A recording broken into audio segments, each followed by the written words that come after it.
Julia Montes na aksidente sa set ng Tupac.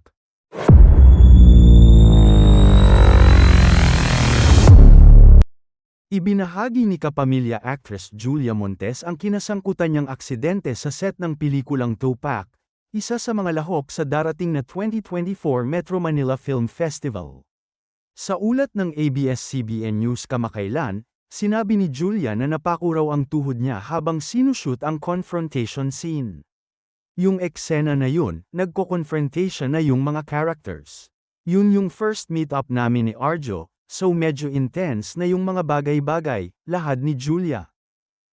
Nahiya naman akong i-cut yung eksena, para sabihin na teka lang napako ako.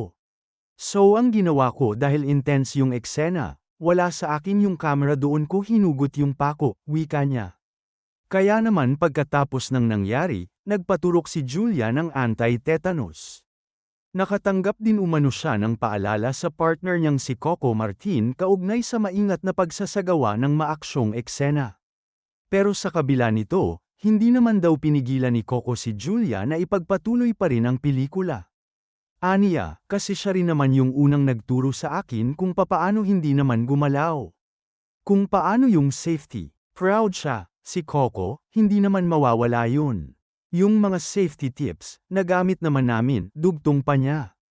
Ayon sa ulat, nakasentro umano ang kwento ng Tupac sa gwardyang may post-traumatic stress disorder o PTSD na mati-trigger ang emosyon habang pinoprotektahan ang akusadong drug mule.